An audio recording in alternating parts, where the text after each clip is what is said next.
মহারাজ, আপনাকে আমার কিছু জানাবার আছে, যদি অভয় দেন তো বলি। আহা, তুমি এত ভয় পাচ্ছ কেন পণ্ডিত? যা বলবার নির্ভয়ে বলো। মহারাজ মহারাজ পণ্ডিতের কিছু বলার আগে আমি কিছু বলি। কিরকম কিরকম? পণ্ডিতের সমস্যা তুমি কি জানো? না মহারাজ, পণ্ডিতের সমস্যার কথা আমার জানা নেই, আন্দাজ করছি বটে। তবে আমি যেটা বলতে চাই সেটা হচ্ছে শুধু পণ্ডিত নয়, সবাই আপনাকে এখন কোনো প্রশ্ন করে ভয়ে ভয়ে। হ্যাঁ, এ তো অদ্ভুত ব্যাপার। তা আমাকে এত ভয় পাবার মানে কি? মহারাজ, আপনার এই ভাবমূর্তির জন্য দায়ী হচ্ছে গোপাল। গোপাল? সে কি? আগে হ্যাঁ মহারাজ, সে সবসময় এমন একটা ভাব করে আপনি যেন একমাত্র গোপালকেই ভালোবাসেন আর বাকিদের বিশেষ পছন্দ করেন না। সে কি? মন্ত্রী মশাই খুব একটা ভুল বলেননি মহারাজ। আমি কিন্তু মহারাজকে যা বলার নির্ভয়ে বলি। হ্যাঁ, তুমি থাকো কতটুকু রাজকার্য নিয়ে বিজ্ঞানী, তুমি নিজের গবেষণা নিয়ে মত্ত থাকো। যাই হোক পণ্ডিত, এবার তুমি তোমার কথা বলো। পাঠশালার একটা দিকে চাল একদম ভেঙে পড়েছে, না সারালেই নয়। এই মহারাজ যদি কিছু অর্থ মঞ্জুর করেন। এই কথা? তা আগে বলবে তো।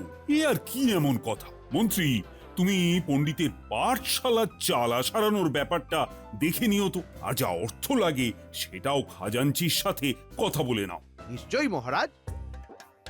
ওই দেখুন মহারাজ, কখন রাজসভা শুরু হয়ে গেছে আর গোপাল ঢুকছে এত দেরি করে হেলে দুলে। প্রণাম মহারাজ।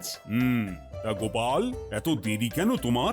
মহারাজ, বাজারে গিয়েছিলাম, গিন্নির পটল খাবার শখ জেগেছে, কিন্তু বাজার জুড়ে দেখি পটল নেই। কি?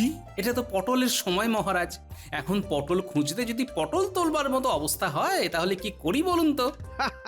মহারাজ, জরুরি রাজসভা চলছে, আপনি উপস্থিত আর আপনার গোপাল সেখানে বাজারে পটল খুঁজছে।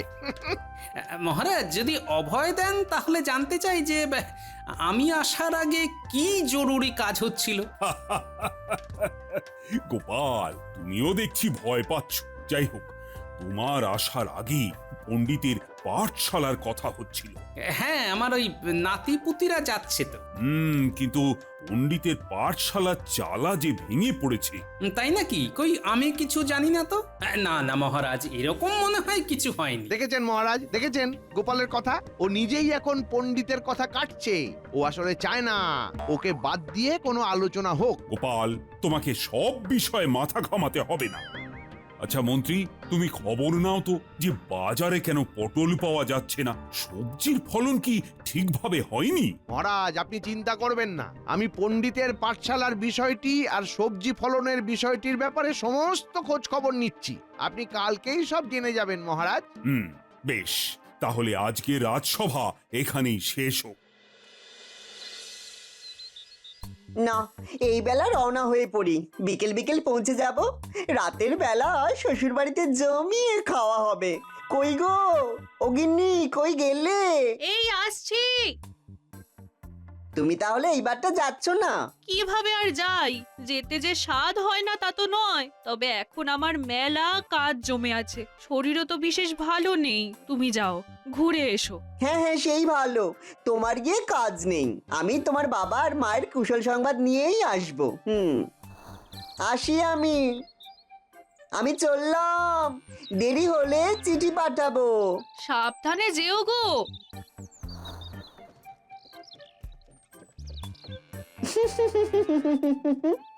কবে আসবো ঠিক নেই, এবারে শ্বশুর বাড়িতেই গ্যাঁট হয়ে বসে থাকতে হবে আর ভালো ভালো খেতে হবে।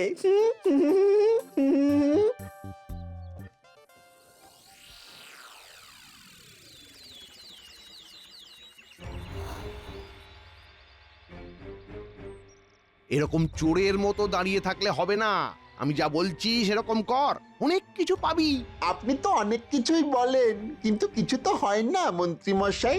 তবুও আপনার কথা আমরা কিছুতেই ফেলতে পারি না, এই যা। আহা, এটা খুব বড় সুযোগ। তোদের চুরি ডাকাতি কিছুই করতে হবে না, শুধু আমি যা বলছি সেটাই বলবি। আমি এখন রাজসভা যাচ্ছি, একটু পরে তোরা আয়। প্রহরীকে বলবি মন্ত্রী মশাই ডেকেছে, ব্যাস প্রহরী তোদের রাজসভায় নিয়ে আসবে। ঠিক আছে, আপনি যান, আমরা পৌঁছচ্ছি।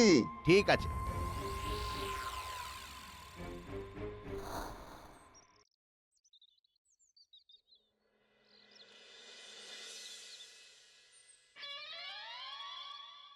গিন্নি, বলি তাড়াতাড়ি ভাত দেবে নাকি? হ্যাঁ, আজকে মাসের প্রথম দিন, আর আজকেই যদি দেরি করে রাজসভায় ঢুকি তাহলে মহারাজ বড়ই দুঃখ পাবেন গিন্নি। মহারাজ রেগে তো আর যান না। আজ মাসের পয়লা দিন, এদিকে তোমার যে মাসের শেষ থেকেই হাঁড়ির হাল হয় সে কথা কি মহারাজের জানা আছে? আহা, কি হয়েছে বলো না? হাঁড়ির হাল বলে তো মাথা খাচ্ছ। বলি হাঁড়িতে কি ভাত চেপেছো? কোন রকমে চেপেছে, আর কিছুই তো বাজার থেকে আনোনি। এখন ওই ভাত, একটু ডাল আর আলু সেদ্ধ খেয়ে যেতে হবে। হ্যাঁ, আচ্ছা তাই দাও, বাড়ি ফিরে ভালো করে হাটে যাব, অনেক কিছু পাওয়া যাবে। আহা, আরে চিন্তা করছো কেন? আজকে মাসের পয়লা, মাস মাইনা নিয়েই তো ঘরে আসবো নাকি? হ্যাঁ, বসো বসো, এই ভাত মনে হচ্ছে হয়ে গেছে। হ্যাঁ, বলি একটু ঘি আছে নাকি গিন্নি? আমার কি সেই সৌভাগ্য আছে? হ্যাঁ? ও ইস, বড্ড বেলা হয়ে গেল, আজও দেরি। আর দেরি করলে ওই শয়তান মন্ত্রীটা মস্করা করতে থাকে।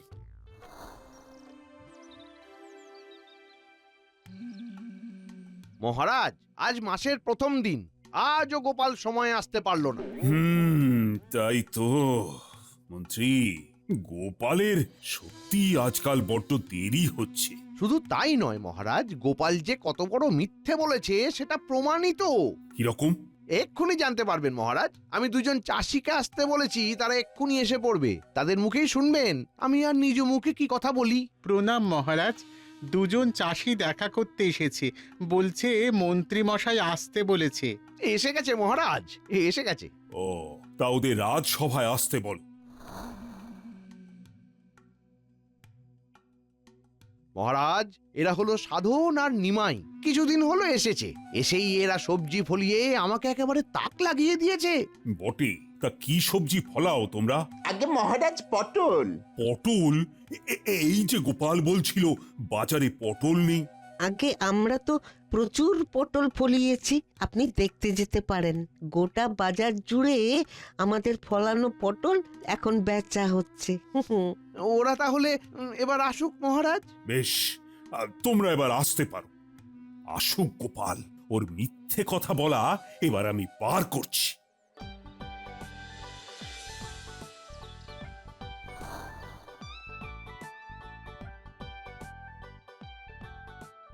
মহারাজ, ওই গিন্নির ভাত রান্না করতে দেরি হয়েছিল, তাই আমারও একটু দেরি হয়ে গেল মহারাজ। আর কত অজুহাত দেবে গোপাল? কাল তুমি পটলের কথা বললে, আর আজ পটল চাষি এসে কত পটল ফলিয়েছে সে কথা বলে গেল। তুমি তো বড় মিথ্যাবাদী। হ্যাঁ গোপাল, আমার মিথ্যে কথা বলবার প্রয়োজন কি মন্ত্রী মশাই? আচ্ছা, আপনি কোন চাষিকে নিয়ে এসেছিলেন বলুন তো? সবাইকেই আমি কম বেশি চিনি। তুমি সাধন আর নিমাইকে চেনো?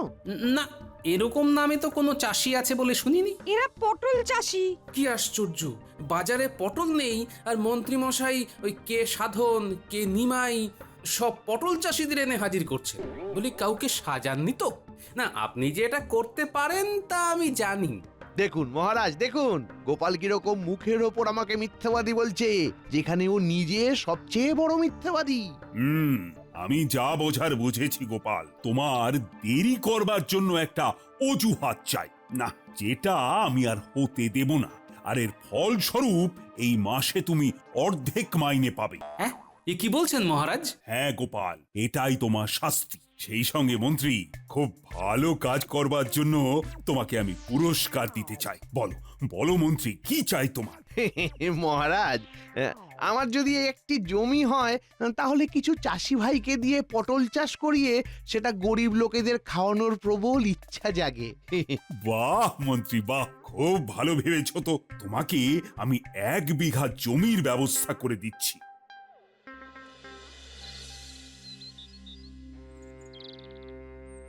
কি যে করি, এই অর্ধেক মাইনে নিয়ে গিন্নির মুখের সামনে দাঁড়াবো কি করে? হতভাগা মন্ত্রী আমাকে বরবাদ করলো, আর আমারই যে কেন এত দেরি হয় সে আমি বুঝতেই পারি না।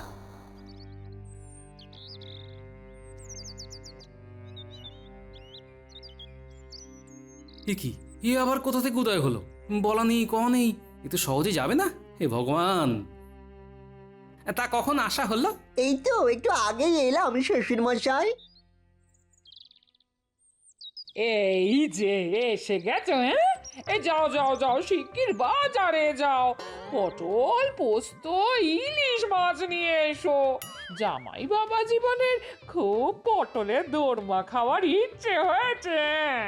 পটলের দোরমা? সেই সাথে ভাপা ইলিশ, স্বাদই আলাদা। আপনি কিচ্ছু চিন্তা করবেন না শ্বশুর মশাই, আমি খুব ভালোভাবে খাবো।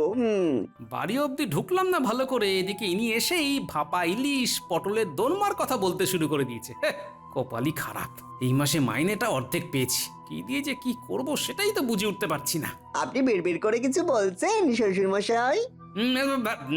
না তা কি আর বলবো, এসেই পড়েছ যখন তখন ভালো করে খাবে বই কি বাবা, জামাই বলে কথা। কাল থেকে আপনাকে আর কষ্ট করে বাজারে যেতে হবে না। হ্যাঁ সে কি, তুমি জামাই মানুষ, তুমি কেন বাজার করবে বাবা? না না, তাতে কি আছে, আমি তো আছি। তুমি আছো মানে? অতিথি নারায়ণ হয়ে এসেছি শ্বশুর মশাই, অত সহজে কি যেতে পারি? বিশেষ করে যখন আপনাদের মতো মানুষের সান্নিধ্য পেয়েছি। এ তো সহজে ছাড়ার পাত্র নয় দেখছি।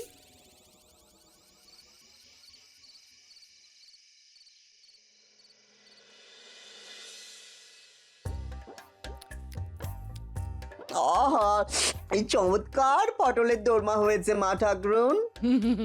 এই ভালো করে খাও বাবা জীবন, তোমার ভাগ্য আজ বাজারে পটল পাওয়া গেছে। হ্যাঁ, কাল তো বাজারে কিছুই পাওয়া যায়নি। হ্যাঁ, অবশ্য এই মাসের শেষ বলে পাওয়া যায়নি কিনা কে জানে। হ্যাঁ, খাও খাও, যত তাড়াতাড়ি সম্ভব তুমি বিদায় হলে বাঁচি, না হলে মাসের শেষ তো দূর, কদিন বাদেই ধার করতে হবে।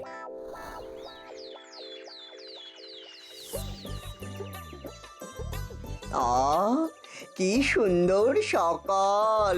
কাল রাতে খাওয়াটা জব্বর হয়েছে। শ্বশুরমশাই ঘুম থেকে ওঠার আগে এই বেলা সকাল সকাল বাজারে চলে যাই, মনটা বড়ই পাঁঠা পাঁঠা করছে।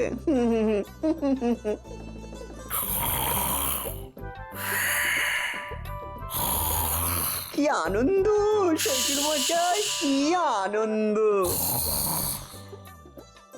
আরে এত বেলা করে শুয়ে আছেন কেন শ্বশুর মশাই? শরীর খারাপ করবে যে। যান একটু হেঁটে আসুন, আমার তো আজকের পুরো বাজারটাই সারা হয়ে গেল। কে কে? তুমি এর মধ্যে বাজারে করে এলে? হ্যাঁ তো। কিরকম বাজার? পাঁঠার মাংস, ভালো করে কষা খাবো, কাতলা মাছের মাথা ভালো করে ঘন্ট খাবো। হ্যাঁ, এরপর শেষ পাতে একটু রাবড়ি না হলে কি জমে, তাই 1 সের রাবড়ি নিয়ে এসেছি, ভালো করিনি। ওরে বাবা, এসব তুমি খাওয়াচ্ছ?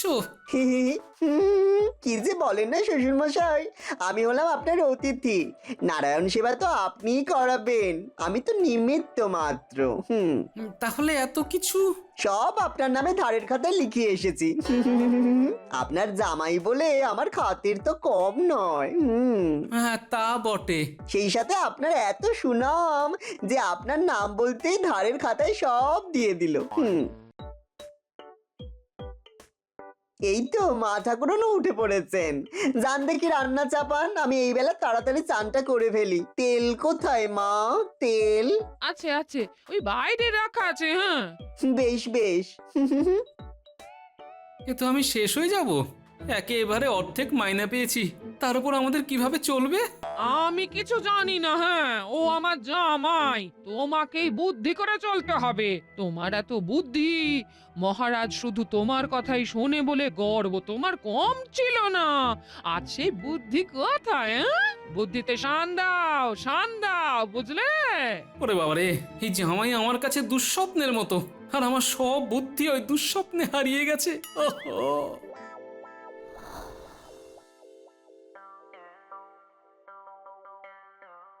মহারাজ, আপনার দেওয়া জমি আমার খুব উপকারে লেগেছে। শুধু আমার কেন, প্রজাদেরও উপকার হবে। সারা জমি জুড়ে পটল চাষ হচ্ছে। সাধু সাধু সাধু সাধু। অতি উত্তম। এ কি, গোপাল, তুমি আবার দেরি করলে। প্রণাম মহারাজ। বসো বসো তো গোপাল। মহারাজ, যারাই দেরি করবে তাদের সামনের মাসে আর বেতন না দেওয়ার জন্য আবেদন জানাচ্ছি। এটা মনে হয় আমাকেই উদ্দেশ্য করে বলা মহারাজ। আচ্ছা, তোমার আজ আবার দেরি কেন গোপাল? আগে আমার জামাই এসেছে মহারাজ। তার জন্য তোমার বাজারে অনেক ধার হয়ে গেছে, এটাই তুমি নিশ্চয়ই বলবে গোপাল। হ্যাঁ, আর সেই সাথে এই মাসের অর্ধেক বেতনটাও পাওয়া যায় কিনা সে প্রশ্নও করবে। কি ঠিক বললাম না? হ্যাঁ, আসলে তুমি যা মিথ্যে বলবে এখন সেগুলো আগাম বোঝা যায়। আপনি নিশ্চয়ই জানতে পেরেছেন যে বাজারে আমার ধার হয়ে গেছে। দেখেছেন মহারাজ, দেখেছেন? গোপাল এর বাইরে আর কিছুই বলতে পারবে না। না না না না, এরকম অজুহাতে তোমাকে বাকি মাইনে দেওয়া যাবে না, তাহলে যে আমার নীতিভঙ্গ হবে। মহারাজ, আপনি আমাকে জমি দিয়েছেন আর গোপাল হিংসায় জ্বলে পুড়ে যাচ্ছে।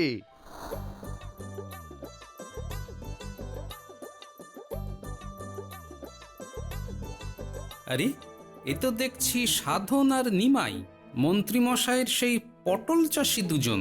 কিন্তু এরা পটলের বদলে ধান চাষ করছে কেন?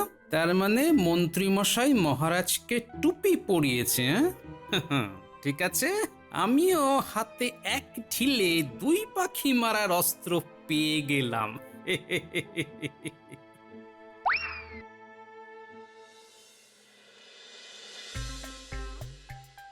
উফ, আজকে রাতের রান্নাটাও বেশ জমিয়ে হয়েছে।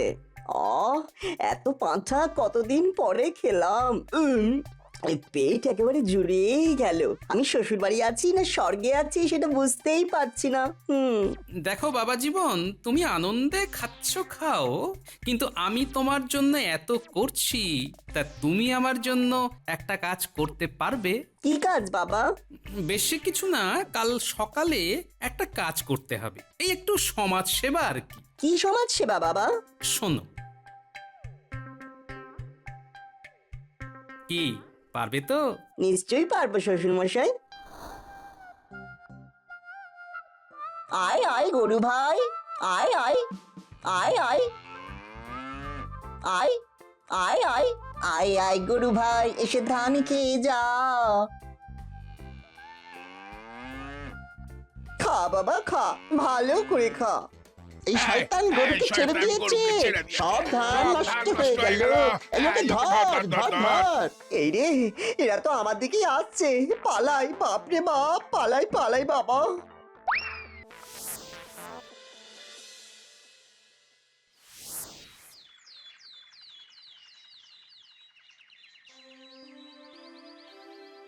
মহারাজ, গোপালের জামাই কোথা থেকে একটা গরুকে খাবার লোভ দেখিয়ে ডেকে এনে আমার জমির মানে ওই আপনার দেওয়া যে জমি সব ধান খাইয়ে দিয়েছে। আমি বলছি গোপাল এটা ইচ্ছা করেই করেছে মহারাজ। কি ব্যাপার গোপাল? মহারাজ, আমরা কাল যখন রাজসভাতে ছিলাম তখন এই ঘটনা ঘটেছে। আমার জামাই খারাপ কাজ করেছে হয়তো না বুঝে, কিন্তু ওই জমি যে মন্ত্রীমশাইয়ের জমি, সেটা তো আর আমার জামাইয়ের জানার কথা নয় মহারাজ। না মহারাজ, ওটা আমারই জমি। আমি পটলের বদলে ধান চাষ মানে। দেখলেন মহারাজ, মন্ত্রীমশাই আপনার জমি নিয়ে আপনারই সাথে প্রতারণা করলো, মিথ্যে কথা বলল, আর তারপরে মন্ত্রী ইচ্ছে করে আমার উপর দোষ আরোপ করার চেষ্টা করছে। ছি ছি ছি মন্ত্রী, আমার সাথে প্রতারণা করার অপরাধে তোমাকে দেওয়া ওই জমি আমি ফিরিয়ে নিলাম। গোপালের পেছনে লাগতে গিয়ে আমার সর্বনাশ হয়ে গেল।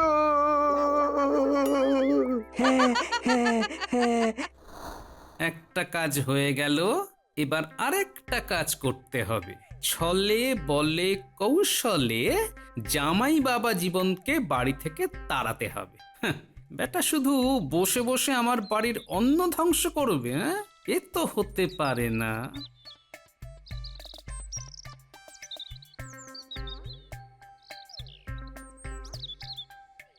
বলি ও গিন্নি, সেই পুত্তুর কই? নাক ডাকিয়ে ঘুমাচ্ছে, তোমারই তো জামাই গো। যা বাবা।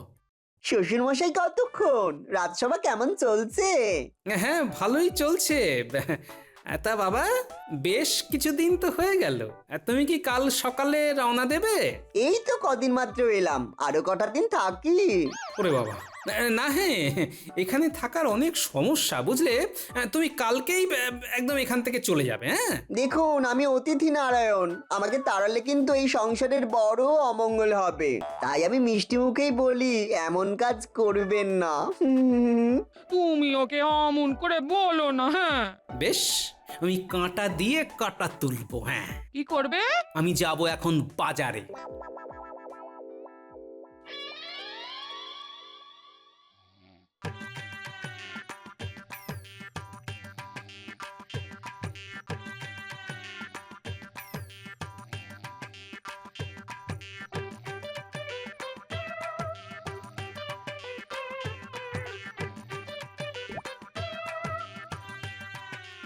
এবার বুঝবে তুমি বাছাধন, এই মধু তোমার মুখে লাগাবো, সব সময় খালি মিষ্টি কথা।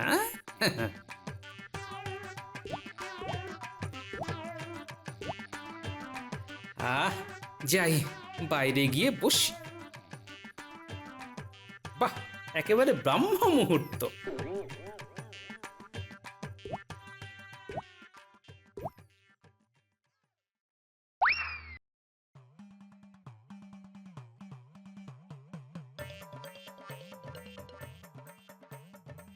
উড়ি বাবারে, উড়ি বাবারে, মেরে ফেললো রে, উড়ি বাবারে, উড়ি বাবারে, উড়ি বাবারে, কি জ্বালা!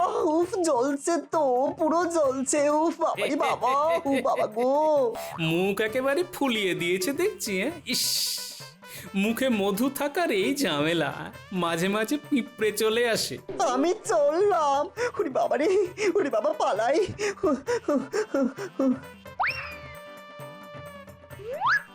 প্রাতকৃত্যটা পথেই করে নিও।